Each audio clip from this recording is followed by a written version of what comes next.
If you've started your own business or you're thinking about it, there is likely something else on the horizon that's driving your desire to do so. Whether it's more time with your family, a really nice house, or just financial security and stability that your job doesn't offer, then you're in the right place because today we're going to take a look behind the scenes at some of the investments I've been able to make as a direct result of working for myself and starting my own business. And for you Redditors out there, there's a sub I follow called Fat Fire, which means that you are financially independent, retire early. That's the fire part of it. But the fat part is you're doing so in a very luxurious way with lots of money. So the goal of Fat Fire is to retire as early as possible with as much money as possible. A recent discussion in there really caught my attention because they asked, what was the number one thing that really sealed your success on your journey to Fat Fire for those of you who have done it? And almost everyone, like an overwhelming majority, I would say probably 90% of the people that responded, they all said that they started their own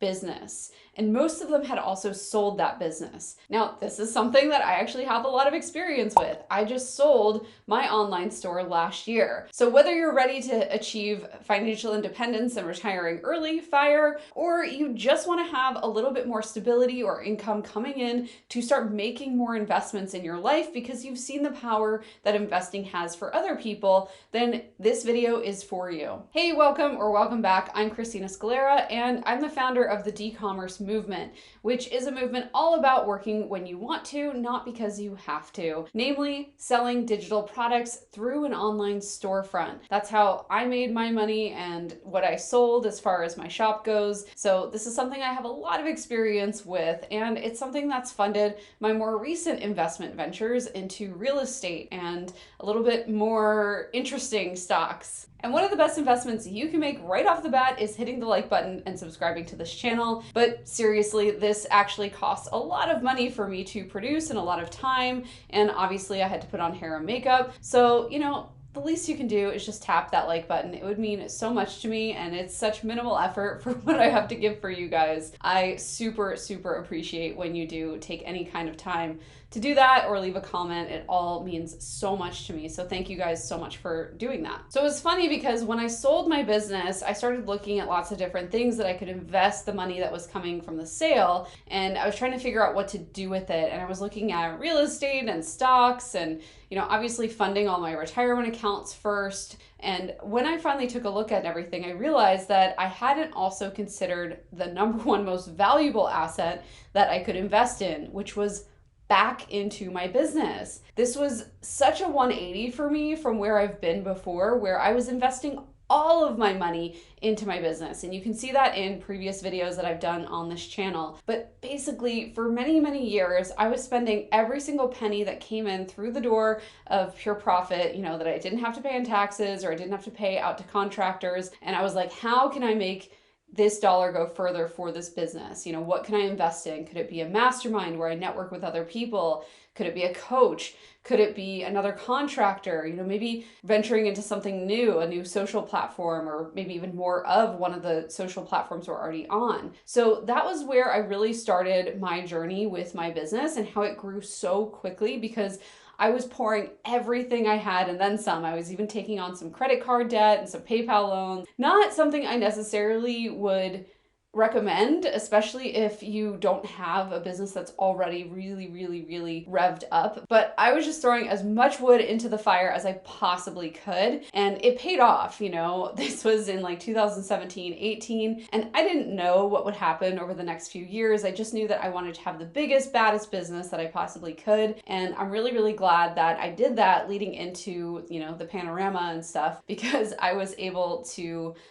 just sail through that and continue to increase my revenue year over year inside and my profitability inside my shop. And then when I think about all the things that helped contribute to the successful sale of my business, it sold in 21 days with 3 offers, and I ended up going with an offer that was all cash paid up front. So I know most of you haven't sold a business yet, but it really doesn't get much better than that. So if you actually get what you want for the business in all cash up front, no stipulations, and it sells in a matter of weeks, that's pretty good. Most businesses take months to sell, not weeks. So anyway, My business was well set up for that sale for lots of reasons, but one of the things that helped to contribute the most to that was all the investments that I made back in my business. Now, these ramped up over time, so don't feel like you need to do everything all at once. You can invest in some kind of mentor today and a contractor next year and a new platform, maybe some more emails in the following few months. So these are things that can build upon each other and they should continue to build.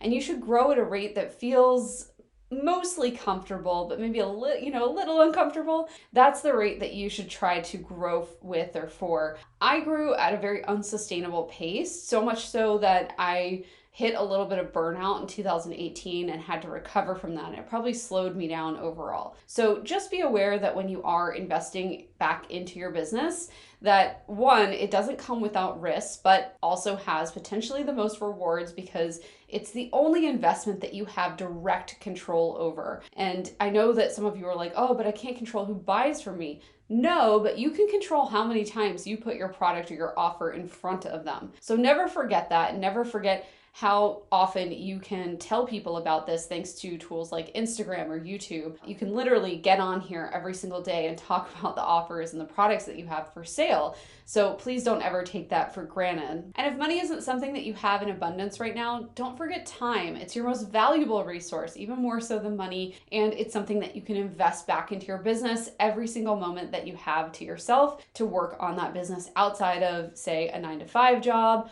or anything else that's happening in your life. So the second thing that I was able to invest in thanks to the sale of my first business was this second business. I would not be here doing 2 videos a week. Yes, 2 per week. So if you like this content, there is more where that came from, but only so long as you guys keep liking and sharing these videos. If you could share this with one person, it makes a huge difference. So creating a second business was really what gave me the confidence to list my first business for sale. And it also gave me a little bit of a runway in order to get that business listed and selling. And it made me really secure as I thought through the different offers that came in, because I didn't have to take any of them. I knew that I had this business right here, this coaching and mentorship and everything that I do here on YouTube, including in my Launch Your Shop Academy and with my Secretly Successful Mastermind and all the programs that I have. All of that is what built the foundation for me to feel very good about asking for more and more and more in the sale of my business until I finally got what I wanted.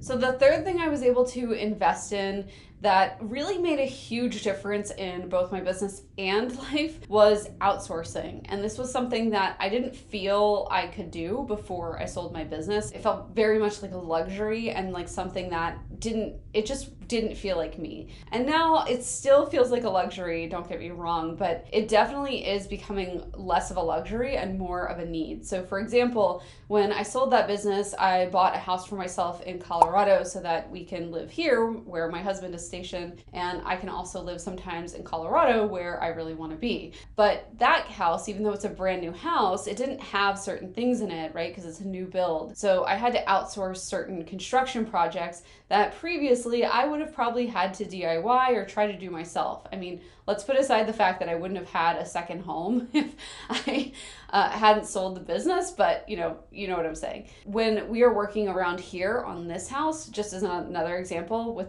primary house even, we redid our kitchen, and that's something that we would have had to do ourselves if I hadn't been able to lean on investing in things like outsourcing, or I guess we wouldn't have redone it, but that's something that you get to do when your business is making enough money that you can then invest in other things that improve the quality of your life so that you can continue to show up as the best version of yourself that you possibly can. And I used to think that was really BS when people would say that, like, oh, invest in yourself, like invest in your appearance, invest in your mental health. And I was like, whatever, just like invest in the business, grow the business as fast as you can, as big as you can, and then you'll have time. Then you'll have money to invest in like a cleaning person. And boy, was I wrong.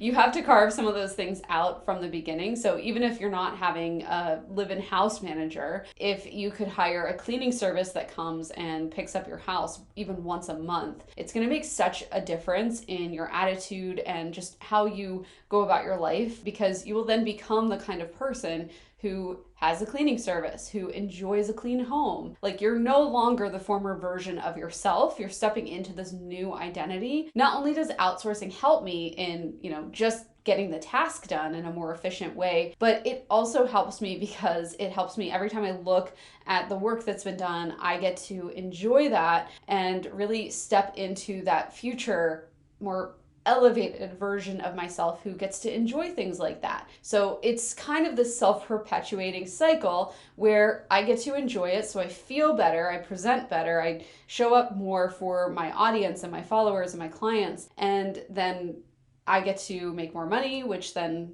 leads to more outsourcing, so I get to show up better, and it's like this beautiful cycle that I just thought was make-believe until I really started to try it out and try it on for myself. Again, through small things, right? You start with like once a month. You don't start with a daily house manager, and you can see what a difference it makes in your business and in your life. Okay, and then I saved the best for last. It's my absolute favorite, my new baby, which is real estate. I am so in love with everything real estate, from searching to houses to the whole, even like the closing process. Like, it feels like a game. And I've really enjoyed going on the hunt for the 2 houses we bought so far. We bought our first house almost a year ago at the time I'm filming this, and then we bought our second house about 9 months after that. So we'll see how many more houses we buy this year. I will definitely keep you guys posted. But real estate is something that I wish someone had told me that I would have been able to get into way earlier than I actually did, and I probably would be way better off as a result. Because if I had invested back in like 2017, 18, when I first started to have a little bit of an interest here, wow, I would have been so much better off. So you can't listen to the naysayers out there that will tell you that this is a bad market, the rates are bad. I mean, from the time that I've started looking, I've heard that housing costs are too high, that rates are too low, that rates are too high, that housing prices are falling, that they're rising. So again, obviously I've only been into real estate for like 11 months and I'm still learning a lot. But if you don't get out there and try to do something, then you're not ever going to make any headway for yourself. If you just sit there on the sidelines and watch a bunch of real estate podcasts and YouTube channels and things like that, I can promise you that you're going to be stuck in 2017 Christina land, which is just favoriting a lot of houses on Redfin and then being really sad when they sell, because of course they did. You didn't try to do anything to get them. So I would encourage you to go out, find some mortgage brokers. That's like the first person I wish I had talked to. So a mortgage broker is just someone who's going to go out and try to help you find the best rate, the best mortgage that's the fit for you. Because depending on who you are, how much money you make, special things about your background, where you're looking, there's a lot of considerations that and different loan types that might be available to you, and they're going to help you shop all of those options. And you don't have to do anything with that information. You could just take it, say thank you, go on your merry way, and there's no harm, no foul. Or you could start looking with a realtor and come up with a plan to make a home purchase within the next year or 2. I was a lifelong renter, and I just never understood why anybody would want to own. I'm like, it looks expensive. I don't know. Like, I really don't want to be responsible for problems around the house. I travel a lot. Like, what if something goes wrong? But I can promise you, the peace, the quiet, the security, the freedom that you have when you own your own home is so worth it. I would encourage you, if you have any inkling at all that you might be interested in this kind of thing, then you should go and try to find a mortgage broker. Again, that's not me. I don't know anything about, brokering mortgages or whatever, but I do know that they will help you to find a good fit for you. And if you are interested in maybe a second or third property, they're also going to be the ones that can help you, unless you're getting into more advanced investing strategy like, subject to or creative finance, which is like a whole nother thing. We're not going to go into that today, but there's lots of options that are available for you. And if this kind of stuff is interesting to you, would you do me a favor and let me know? Because I would be happy to break down anything that I've done or seen behind the scenes, including like how much we put down for each house and what kind of mortgages we have on them and what all this means. So if you are interested in that at all, I will make a video, but again, only if there's enough interest, because it feels a little bit more vulnerable than what I usually talk about. I've never talked about that here before. I'd be happy to be transparent with you guys and help shed a light, because I think there's a lot of stuff out there that talks generally, like it talks around these things, but it doesn't actually talk about the nitty-gritty details of the deals and things like that. So if that is something you're interested in, I just need to know. If there's like one or two of you, I love you guys, but I'm not going to make a video. If there's like 10 of you, then okay. I hope you've seen through today's video and through what we've been discussing here that investing doesn't have to be hard. It doesn't even have to be very traditional in nature. You can actually invest in the greatest asset of your entire life, which is you and the businesses that you create. And those can pay you back tenfold. Trust me, I have done that, both through building the businesses too at this point. Well, we're going to ignore all the failed ones before that. But basically the two that I've had in the last, few years, and of course the sale of my first business last year. For successful business. And if you need even more ideas about how you should invest back in your business, what that looks like for you, and you want to do that for free, then make sure that you check out the rest of the videos here on this channel, because not only do I peel back the curtain on a lot of different financial aspects of running a business, I also show you how to do so in a way that creates a lot of white space in your life so that you can have those passive income opportunities that you create yourself. This isn't like you going and selling someone else's product. This is you using your own little noggin to come up with some products that are really helpful and enjoyable for a lot of people so that they spread the word and continue to buy your products day after day. If that sounds good to you, then make sure you're subscribed. And for everybody else who already is subscribed, thank you. I love you. I will see you soon. Bye, everyone.